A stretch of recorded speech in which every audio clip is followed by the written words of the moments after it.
तो आज हम स्टार्ट कर रहे हैं इंटीग्रेशन। पहले भी काफ़ी वीडियोस पड़ी हैं इस चैनल पे। देखिए, एक दोबारा टेक्निक है कि अभी से शुरू करें पूरा डिस्क्राइब करके। पिछली बार तो बहुत जल्दी जल्दी हमने क्वेश्चंस कर लिए थे, इस बार पूरा ढंग से कि एंटी डेरिवेटिव क्यों कहते हैं, इंटीग्रेशन क्या होता है, किस तरीके से सॉल्व करते हैं। ठीक है, पूरा उस तरह से उसे कैसे सॉल्व करते हैं, क्या होता है, प्लस सी का मतलब क्या होता है, सारी टर्म्स पहले डिस्कस करेंगे उसमें।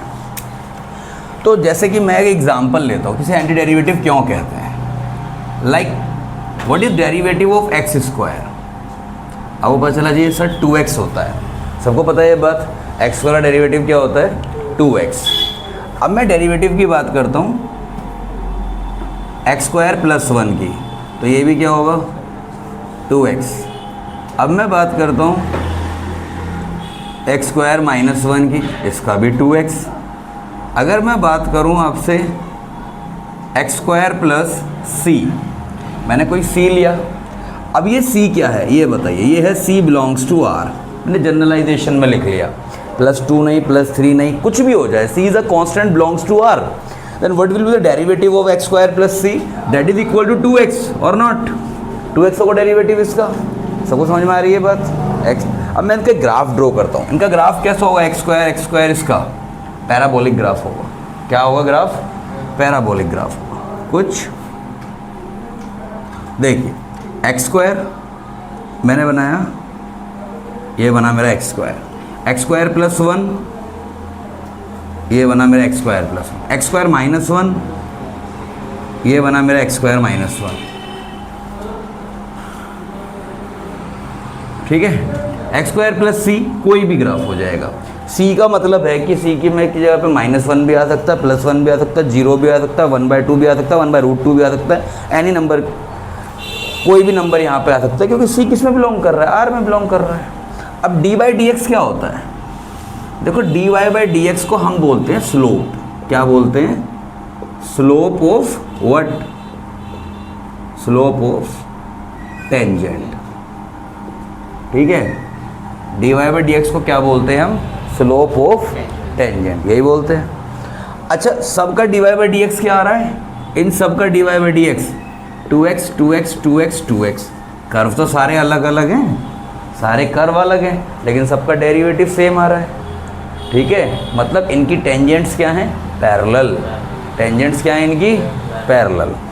तो टेंजेंट्स बनाई, मान लो मैंने इस पर एक टेंजेंट बनाई, इसने पे ये बट टच करा लेना, एक ये बनाई, ये बनाई, तीनों टेंजेंट्स। इसको नाम दिया मैंने m1 स्लोप, m2 और m3। तीनों क्या हैं आपस में, पैरेलल। तीनों क्या हैं आपस में, पैरेलल, क्योंकि डेरिवेटिव्स क्या हैं इनके, इक्वल। ठीक है, बात समझ में आ गई। तीनों पैरेलल हैं, डेरिवेटिव इक्वल है। भाई पैरेलल हमने बना लिए, डेरिवेटिव इक्वल है, इसलिए पैरेलल बन रहा है। पैरेलल है इसलिए डेरिवेटिव इक्वल है। कुछ भी बात सोच लीजिए।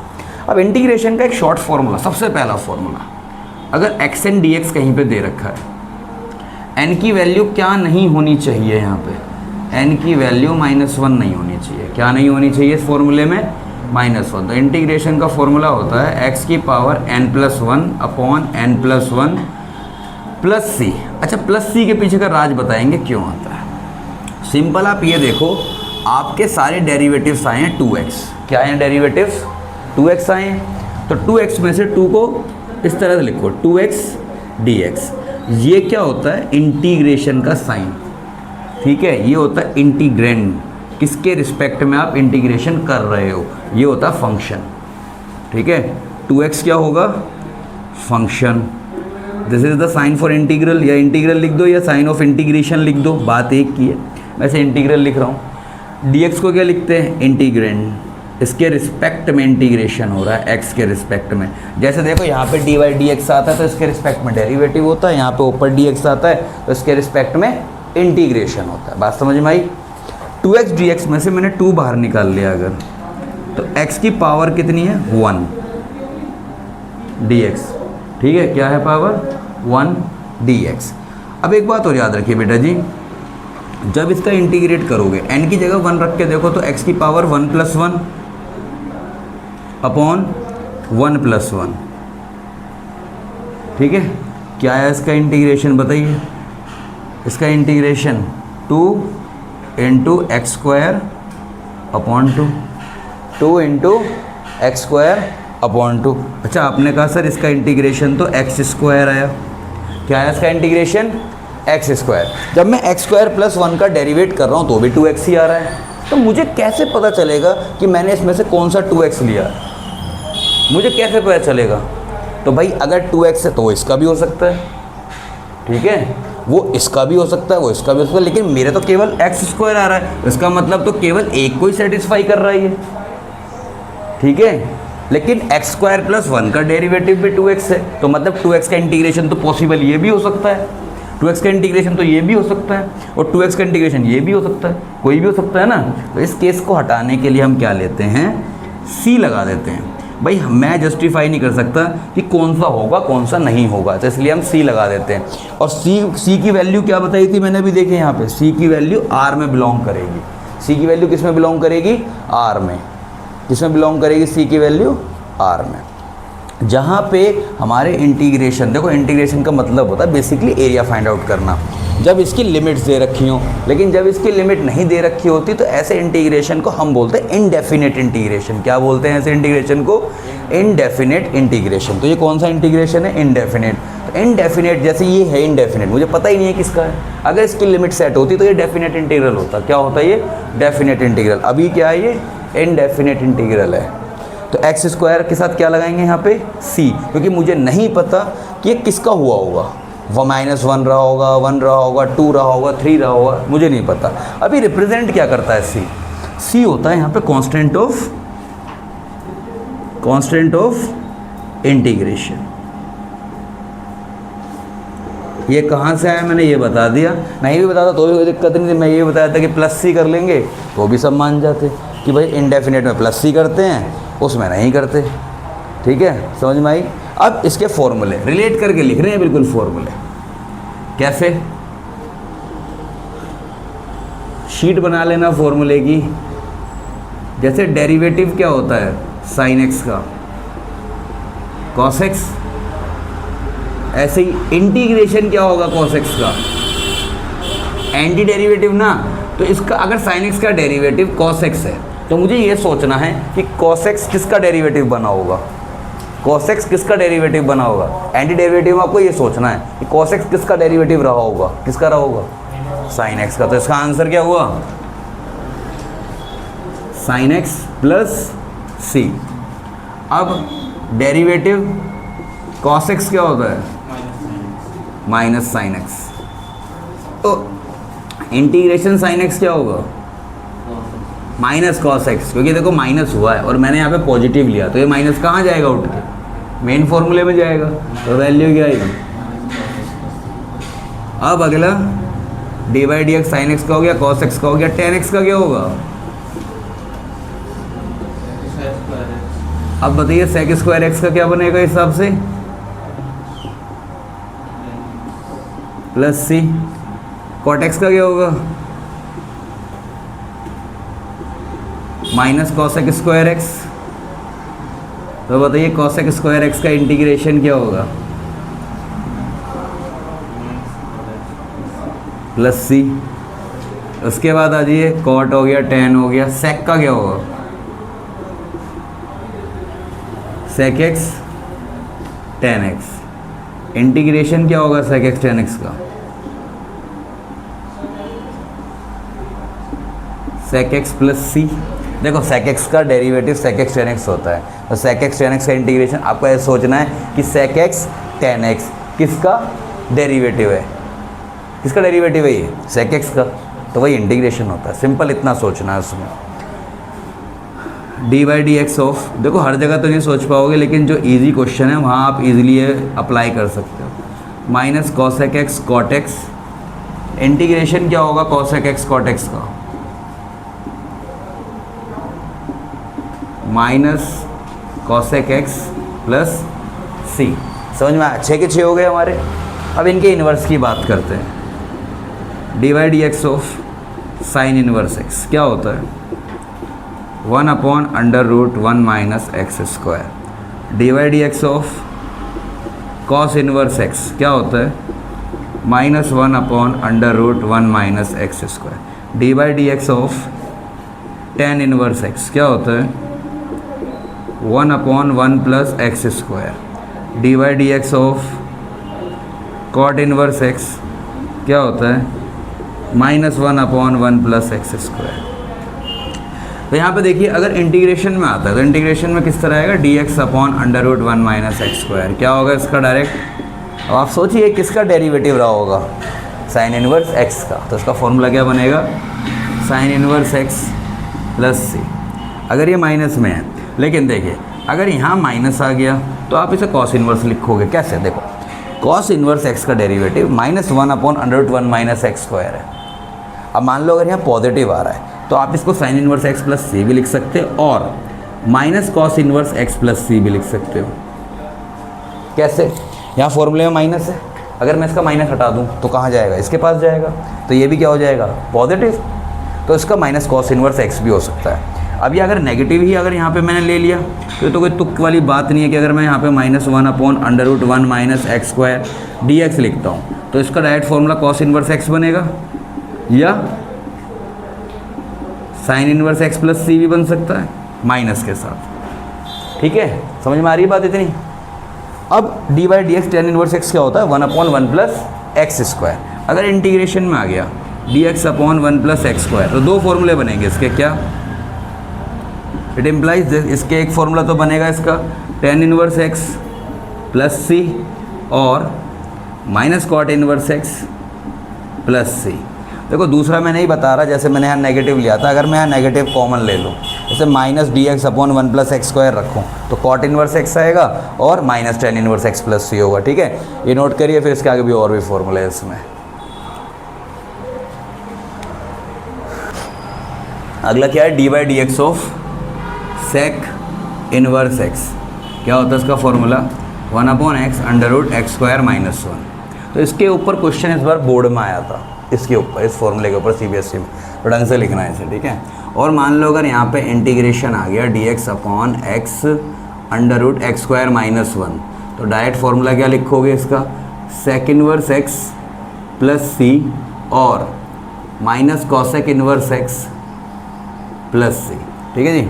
अब यहाँ पे डी बाई डी एक्स अगर सेक की जगह मैं लिख दूँ कॉसेक इनवर्स एक्स तो सिंपल सी बात है, सेक में पॉजिटिव आ रहा है, यहाँ नेगेटिव आ जाएगा, इसके ऊपर कोई बात नहीं है भाई, x² -1। तो फॉर्मूले में कुछ नहीं बिगड़ेगा, यहाँ माइनस है तो डायरेक्ट अगर मैं माइनस के साथ लूँगा तो प्लस कॉसेक इनवर्स एक्स हो जाएगा। अगर मैं फॉर्मूले में माइनस लगा के लूँगा तो किसके इक्वल होगा, cosec inverse x plus c के और minus sec inverse x plus c के। समझ में आई बात, दोनों बात जब लिख के बताऊँ। ठीक है, लिख के देखो कैसे होगा। और जैसे अगर माइनस लग गया यहाँ पे तो -dx/(x²) -1 इसका फॉर्मूला होगा या तो cosec inverse x plus c या minus sec inverse x plus सी। समझ में आ गई बात। ये 6 देखो, ट्रिग्नोमेट्री सीधे भी हो गए, इनवर्स भी हो गए। अब करते हैं हम log x, ex, ax, तीन जो ये फॉर्मूले हैं। भाई देखो डेरिवेटिव ex का तो ex ही होता है और इंटीग्रेशन भी ex का ex ही होता है। ठीक है भाई, ये बात समझ में आ गई।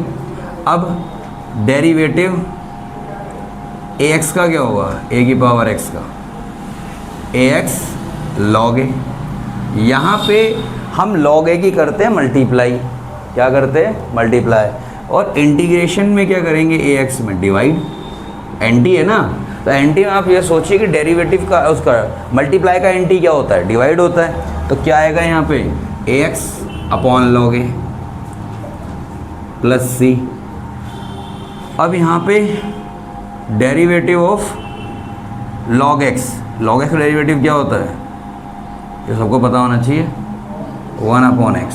तो 1/x का इंटीग्रेशन क्या होता है, log के साथ हमेशा आप mod x लगा के चलेंगे अगर वैल्यू डिफाइन नहीं है। मान लो log 2 है, आपको पता है कि x की वैल्यू अगर 2 है तो mod आप हटा सकते हैं क्योंकि वो एब्सोल्यूट वैल्यू है खुद में। लेकिन अगर आपका ऐसे आ रहा है कोई भी x के बारे में आपको नहीं पता तो आप log के साथ mod लगाओगे। क्यों लगाओगे log के साथ mod, बताइए। x की वैल्यू ग्रेटर देन 0 होती है, पॉजिटिव लेते हैं हम एक्स की वैल्यूज़ को अंदर, जो क्या लेते हैं पॉजिटिव, क्योंकि लॉग का जो डोमेन होता है वो होता है 0 to infinity, open interval 0 to infinity, ठीक है। तो 1/x dx हो गया लॉग मॉड x प्लस सी। समझ में आ रही है बात? आगे का लिखिए, देखिए ज़रा, ये हो गया। अच्छा, अगर चेन रूल को देखो आप, मैं आपसे इस तरह से चेन रूल पूछता है, ज़रा देखो, ax प्लस बी ये दे दिया मैंने अगर आपको, तो इसका डेरिवेटिव क्या होता है? a होता है, डेरिवेटिव a होता है इसका। अच्छा, अब अगर मैं इसका इंटीग्रेशन करूं, गौर से देखना इसे, ax plus B D X, तो मैंने x की पावर n का फॉर्मूला क्या लिखवाया था अभी आपको? x की power n d x, x की power n plus 1 upon n plus 1 plus c, यही होता है। यहाँ पे पावर कितनी है? 1। क्या है पावर यहाँ पे? 1। तो सबसे पहले ना इस पूरे को ax प्लस बी की जगह x मान के चलेंगे दिमाग में। क्या मान के चलेंगे? x, क्योंकि इंटीग्रेशन मुझे इसी के रिस्पेक्ट में करना। हम गलतियाँ कर देते हैं इसमें, हम इसका कर लेते हैं ax का कर लिया, b को ऐसे छोड़ दिया, ठीक है। कैसे? देखो, पावर 1 है, इसको दिमाग में x रखो, क्या है ये? x। तो x का इंटीग्रेशन क्या होगा? x की पावर 1 का x स्क्वायर अपॉन 2, तो ये क्या बनेगा? ax plus B whole square upon 2, ठीक है, प्लस c बनना चाहिए। लेकिन चेन रूल में हम क्या करते हैं, जैसे मैंने इसका डेरिवेटिव किया तो इसका तो i डेरिवेटिव a रहा है। जब भी हम इंटीग्रेशन करते हैं तो पहले इंटीग्रेशन, जैसे डेरिवेटिव सबसे पहले पावर का होता है, इंटीग्रेशन भी सबसे पहले पावर का होता है। तो पावर का जो इंटीग्रेशन हुआ है ये, उसके बाद जो भी आपको फंक्शन दे रखा है, चेन रूल में हम करते हैं मल्टीप्लाई का। क्या करते हैं चेन रूल में? जैसे मान लो मेरे पास ax प्लस बी का होल स्क्वायर अगर होता, मुझे इसका डेरिवेटिव करना होता, ऐसे समझिए, तो मैं सबसे पहले पावर का डेरिवेट करता, क्या आता? 2ax प्लस बी, ये आता 2ax प्लस बी। फिर ax का क्या होता? क्या होता है ax का? a। चेन रूल में हम करते हैं मल्टीप्लाई।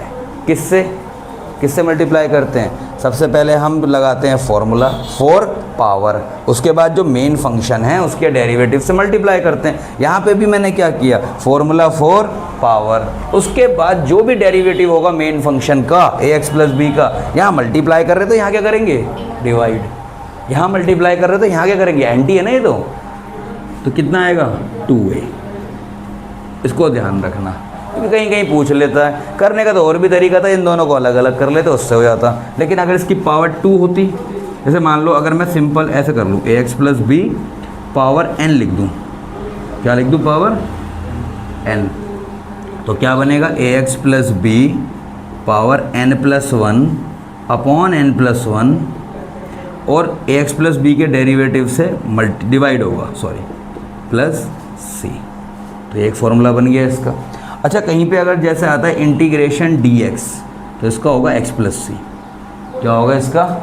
x प्लस सी। तो नोट करिए इसे पहले पूरे को, जरा इसे नोट कर लीजिए जल्दी से, ठीक है भाई। देखो, सारे फॉर्मूले अभी तक हमने जितने करे बहुत कवर हो गए, सारे एक साथ लिखना समझदारी नहीं है। बस अब देखो इंटीग्रेशन बेसिकली हम लोग करेंगे क्या। जैसे इंटीग्रेशन fx dx, जब इंटीग्रेशन हो जाएगा, मान लो कि जैसे मैंने fx की जगह sin x पुट किया, तो यहाँ पे sin x का इंटीग्रेशन हो गया, वैल्यू क्या आई? Minus cos x। तो यहाँ पे आता है वो fx क्या होता है? इंटीग्रल वैल्यू, जो इंटीग्रेशन होने के बाद वैल्यू आई है, जो इंटीग्रेशन होने के बाद जो फंक्शन आया है वो है fx। क्या है यहाँ पे? fx plus c। तो ये होता है आपका मेन इंटीग्रेशन का फॉर्मूला मान लो या फॉर्म मान लो, ठीक है। फॉर्म तो हम एंड तक जाते जाते भूल ही जाएंगे, मेन चीज़ क्या रखनी है कि हमें क्वेश्चन कैसे करना है, ठीक है। तो हम पहली एक्सरसाइज स्टार्ट करते हैं इसकी, ठीक। 7.1, कोई अगर अलग अलग फॉर्मूले होंगे तो मैं उसके लिए आपको अलग से लिखवा दूँगा, CBSE। जैसे कहीं अगर कुछ और तरीके से यूज़ हो रहा हो।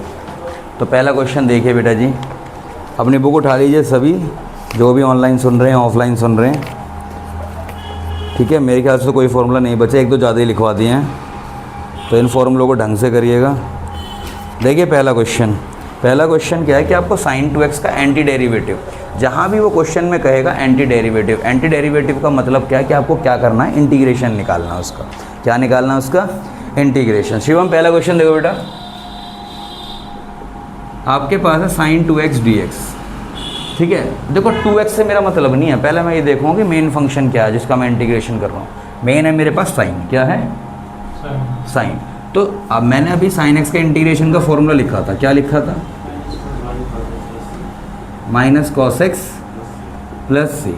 अच्छा एक बात बताइए, जैसे अगर यहाँ पे साइन nx हो जाए तो फिर क्या होगा, माइनस कॉस nx, पहले तो साइन का तो माइनस कॉस हो गया, अब इस nx के डेरिवेटिव से डिवाइड करोगे, nx का डेरिवेटिव क्या होगा, n, क्या होगा nx का डेरिवेटिव, n। भैया आपके पास यहाँ 2x आ रहा है, तो 2x के डेरिवेटिव से डिवाइड करोगे, तो मुझे बताओ 2x का डेरिवेटिव क्या होगा, 2 होगा, तो 2 से क्या करोगे, डिवाइड करोगे। साइन का क्या है पहले, minus cos 2x upon 2 plus c. पहला आया समझ में, इजी था। दूसरा देखिए, cos 3x, cos 3x dx, कैसे करोगे इसे, देख लो, नोट क्या कर रहे हो भैया, देख लो, फोटो खींच लेना। कॉस 3x dx, ये बताओ कॉस nx का अगर मैं बात करूं तो फॉर्मूला क्या बनेगा शिवम, कॉस का होता साइन,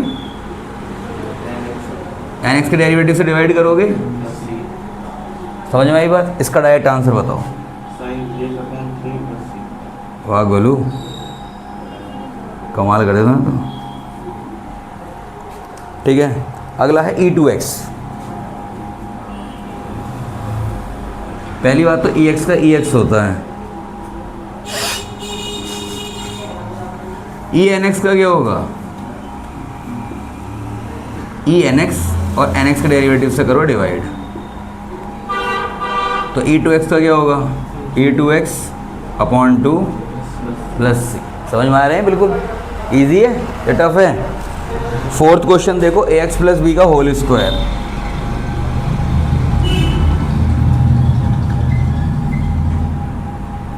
अभी मैंने कुछ ऐसा डिस्कस किया था शायद आपसे, ax प्लस बी का होल स्क्वायर का कैसे करोगे। पहले पावर का करते हैं, पहले किसका करते हैं, पावर का। पावर वाला फॉर्मूला क्या है, सारे फॉर्मूले साथ के साथ लिख दूंगा यहाँ पे, x एन डी एक्स का, पीछे पेज नहीं पलटना पड़े इसलिए n+1, इसको x की तरह ट्रीट करो पूरे को, ठीक है। दिमाग में याद रखो कि ये ax प्लस बी नहीं है, x है, तो x का स्क्वायर क्या होगा, ax प्लस बी अपॉन 3 और ax प्लस बी के डेरिवेटिव से डिवाइड करो। ax का डेरिवेटिव क्या होगा, a और b का 0, तो 3a प्लस सी। समझ में आ गई बात, ये हो गया 1 2 3 4 क्वेश्चन। इसके बाद देखिए फिफ्थ क्या है, साइन 2x माइनस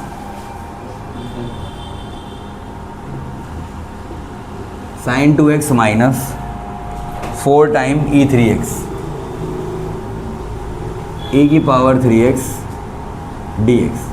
अच्छा, जैसे कभी मुझे अगर ऐसे मिल जाए तो इसके लिए लिख लीजिए कि अगर इंटीग्रेशन में मान लो f of x x1 f x2 ऐसे मान लो आपके अगर n फंक्शंस हैं, उसके अंदर क्या हैं आपके n फंक्शंस हैं इंटीग्रेशन में, एडिशन में दे रखे हैं, अगर क्या दे रखे हैं, एडिशन में, सब्ट्रैक्शन में, कैसे भी मिल सकते हैं, ठीक है। एडिशन में मिल गया, सब्ट्रैक्शन, मल्टीप्लाई डिवाइड में नहीं होना चाहिए, उसके लिए केस दूसरा आ जाएगा, जब क्वेश्चन आएगा उसे भी हम एक बार देख लेंगे।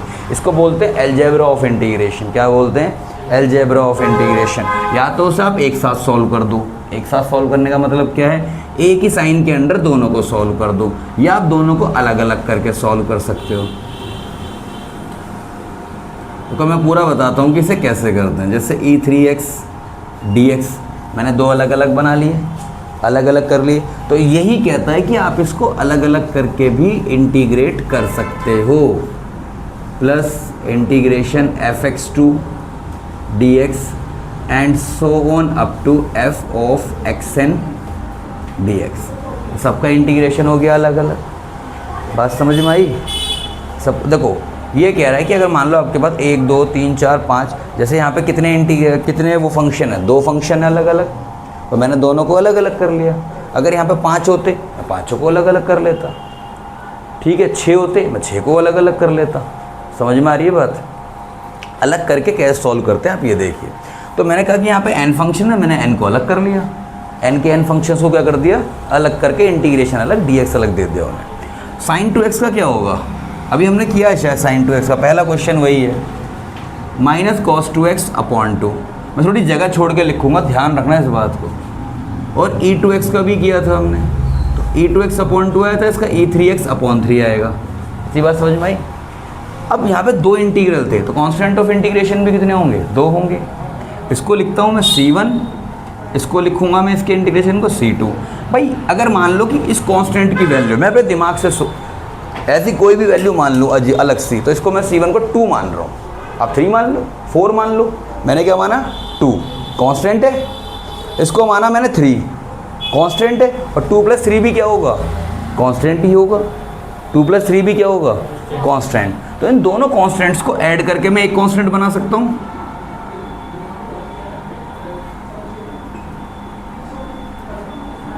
तो C1 + C2 को मैं क्या लिख लूँगा, C।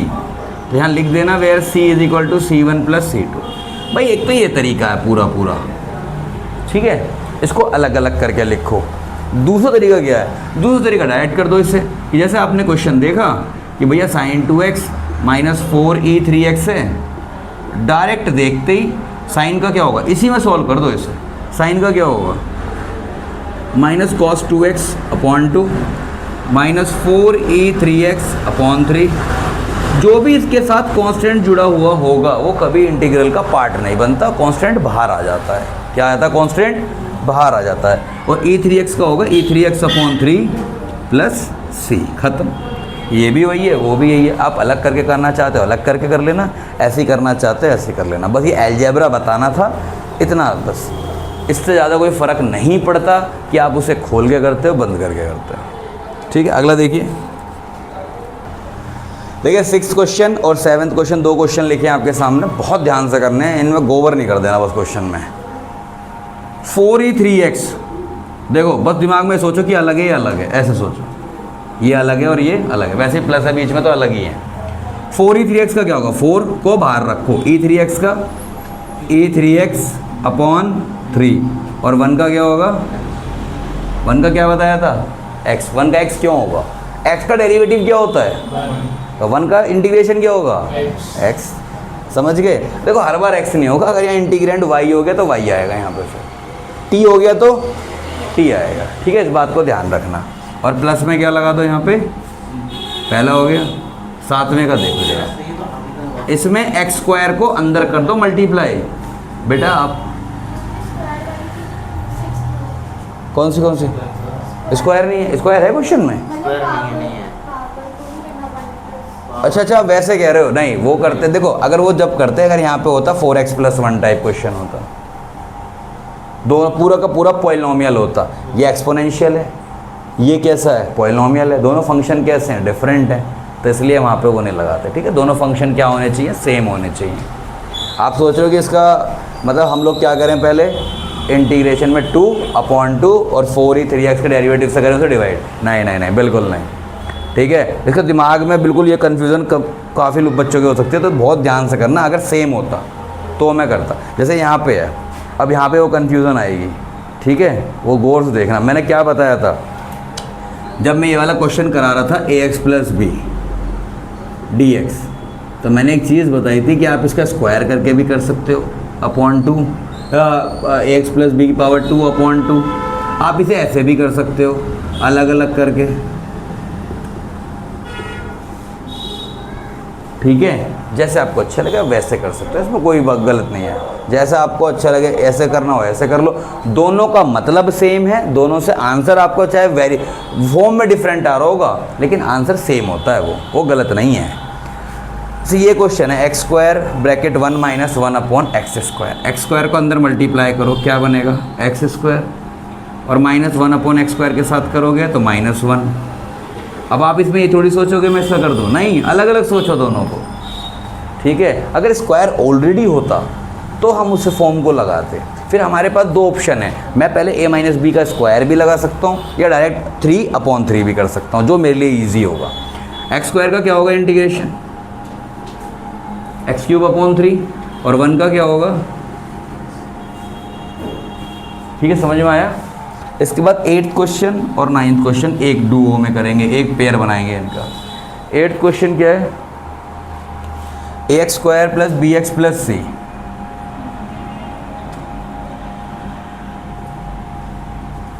नाइन्थ क्वेश्चन क्या है, 2x² प्लस ex।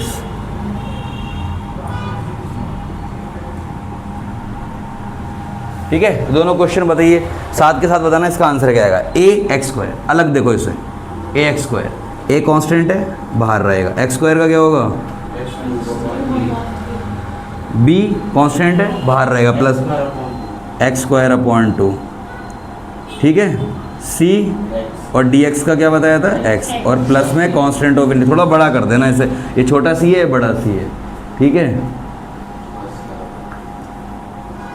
ये चैंपियन है और ये वाला सी, समझ जाओ क्या है। 9th क्वेश्चन देखो, 2x², धन्या क्वेश्चन अगला बेटा, 2x² का इंटीग्रेशन क्या होगा, 2x² का x³/3, ex का ex।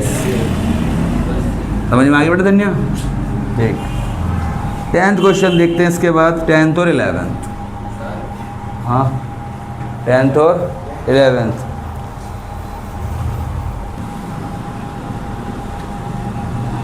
टेंथ क्वेश्चन देखिए बेटा, √x - 1/√x का होल स्क्वायर है। ठीक है, बेसिकली अगर आप दिमाग में आ रहा होगा, अच्छा स्क्वायर है, √x - 1/√x का हम क्यूब करके उसे 3 से डिवाइड कर दें। अभी क्या है ना, हमने ऐसा 3/3 कर दे, पावर 3/3। ठीक है, ऐसा मत करना, क्योंकि जब आप इसके डेरिवेटिव से डिवाइड करने जाओगे ना तो बहुत प्रॉब्लम में आ जाओगे। 1/2√x आएगा, 1/√x का डेरिवेटिव क्या होता है, तो गलतियां करने के चांस ज़्यादा होते हैं। तो क्वेश्चन को पहले सिंपलेस्ट फॉर्म में कन्वर्ट करना है, ये नहीं कि मुझे इंटीग्रेशन मिला, झंडा उठा लिया इंटीग्रेशन का, कर दो, ऐसा नहीं होता। सबसे पहले क्वेश्चन को किस में करोगे, ईजिएस्ट फॉर्म में कन्वर्ट करोगे, सिंपलेस्ट फॉर्म में। a - b का स्क्वायर क्या होगा इसमें, √x का square x plus 1/x minus 2ab। √x से √x कट गया। अब बताइए क्या सिंपलेस्ट फॉर्म में नहीं हो गया ये।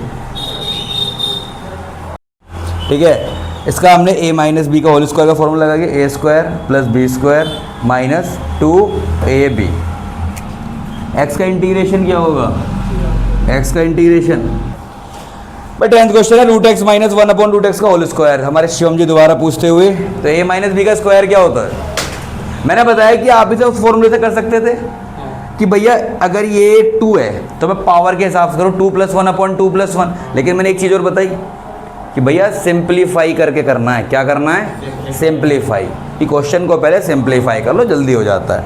a - b का स्क्वायर क्या होगा, a², √x का स्क्वायर क्या होगा, 1/√x का 1/x plus b² minus 2ab। √x से √x को कह दो कैंसिल। x का क्या होगा, इंटीग्रेशन x²/2। 1/x का क्या होगा, log mod x, और 2 का क्या होगा, वाह गोलू वाह, -2x + 2। अरे गोलू।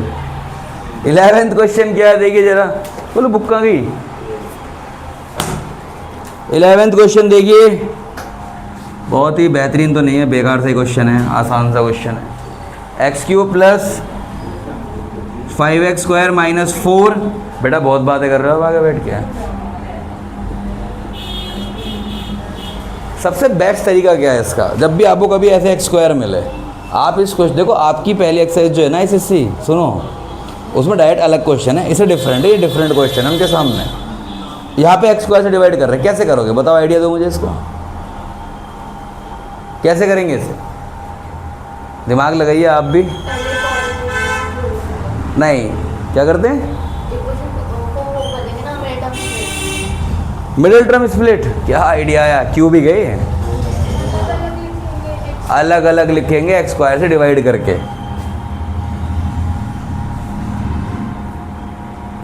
तो ये आ जाएगा x³/x²। क्या आएगा, यहाँ पे क्या आएगा, 5x² और -4/x² dx। ठीक है, बताओ x cube upon x square कितना होगा? एक्स। यहाँ क्या बचेगा?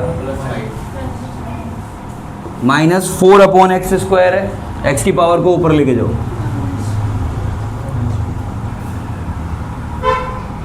एक्स का पता ही है आप लोगों को क्या होता है, 5 का 5x -4, ये क्या है? एक्स की पावर -2। क्या करेंगे इसमें? एक्स की power -2 + 1 upon -2 + 1 plus c, x square upon 2 plus 5x -4। देखो -2 + 1 कितना होगा? -1, और माइनस माइनस क्या होगा? प्लस, +4। एक्स की पावर क्या होगी? -2 + 1 -1, और एक्स की पावर जब -1 होगी, देखिए इधर गौर से मैं इसको सॉल्व कर देता हूँ। 4 की एक्स की पावर -1 और नीचे भी आएगा -1, ये माइनस इस माइनस को प्लस कर देगा, तो मैंने देखो यहाँ प्लस लिखा है, 4 यहाँ लिखा है, और एक्स की पावर -1 को हम लिखते हैं अब 1 अपॉन एक्स प्लस c। बन गई बात। ये था हमारा 11th क्वेश्चन। अब देखिए 12th।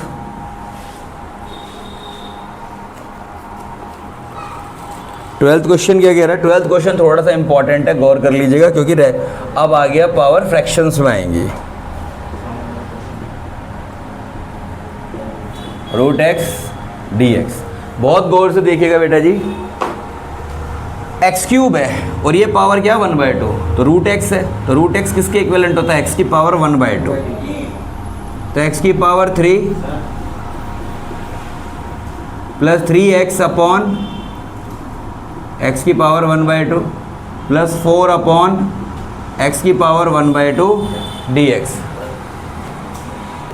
देखिए अलग अलग डिवाइड करेंगे।